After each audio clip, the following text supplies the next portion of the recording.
Welcome. In this video, we want to begin our discussion on the multiplication of vectors by means of what we call a cross product. So what we had a discussion of initially earlier was the multiplication of two vectors by an algorithm known as the dot product. This time around, we're going to discuss what we know as a cross product. And the primary difference between these two methods of vector multiplication or multiplying two vectors is that the dot product produces a scalar. So you begin with two vectors, A and B, you multiply them by means of the dot product or the algorithm of the dot product, and the outcome is a scalar. With the cross product, things are different. You begin again with two vectors. However, what you produce, or the outcome of the cross product, is another vector. So, let me try to capture that mathematically. That is, if you begin with two vectors and you multiply them by means of the cross product, you're going to get another vector, which here I will call vector C. It's important for me to emphasize that this is not regular multiplication. Whenever you see a vector on the left and on the right of this thing, it's an instruction that we are to multiply vectors by using the algorithm of the cross product.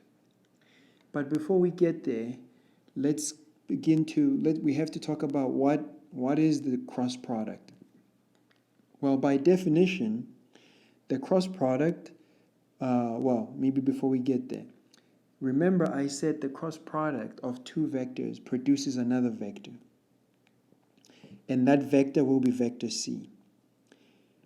And that vector C will have a specific magnitude.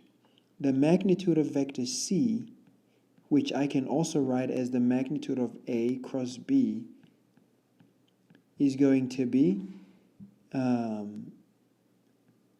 defined by the magnitude of the first vector times the magnitude of the second vector times sine of the angle between these two vectors. And I'm going to call this angle alpha. So, vector A multiplied by vector B by means of the cross product will produce another vector, vector C. And this vector C will have a magnitude which is given by this. This is the definition of the cross product, is that it produces a vector with a magnitude defined by this. So the magnitude of vector C is going to be equal to the magnitude of vector A times the magnitude of vector B times sine alpha, where alpha is the angle between vector A and vector B.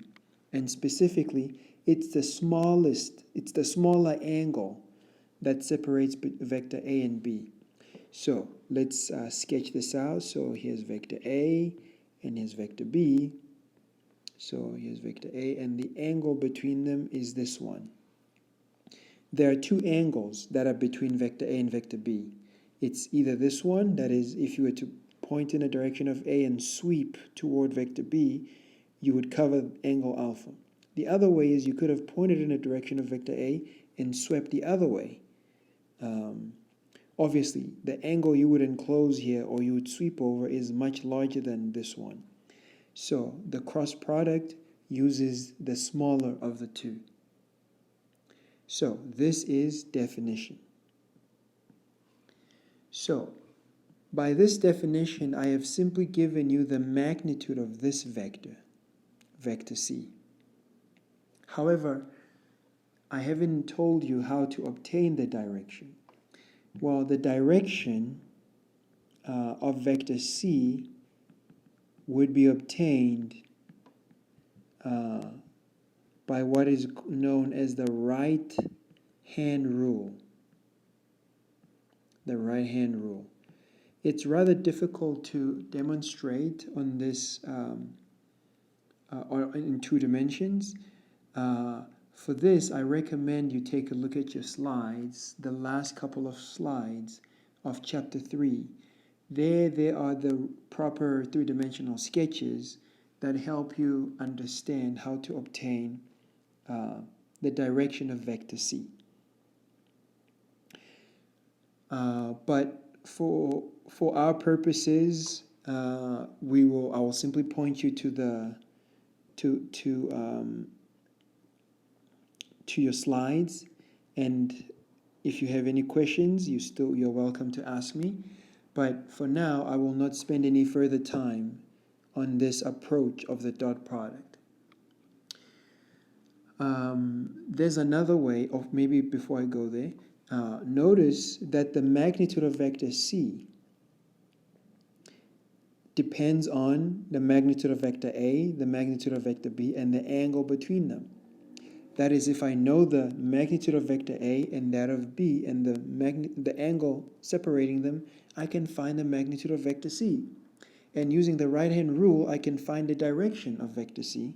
So I would have the magnitude and its direction, so I would have learned what the vector is. I would have fully described the vector. However, what happens if you are supplied vector A and vector B not in this format where you have its magnitude and the angle, but you're given vector A and B in unit vector notation? How then do you find the cross product? Well, this is related to what we later on we will call a matrix. It's basically finding the determinant of a matrix. So what I'm about to demonstrate to you is a result of this definition. It's a result of this definition. Just as this here for the dot product, just as this was a result of this definition, what I'm about to write down is also a result of this definition. So here goes. The way we find the cross product between vector A and vector B is by writing them down in an array, a fashion that is known as an array or a matrix, where the first row of the matrix has the components, or rather the unit vectors, the unit vectors. Then the second row will be made up of the components of vector A, and those will be AX times, AX, YX, and AZ. Those are the components of this vector in principle. And then the third row of this matrix or of this array will have the components of the second vector, that is BX, BY, and BZ. So this will be our array. And again, I mentioned that what we're about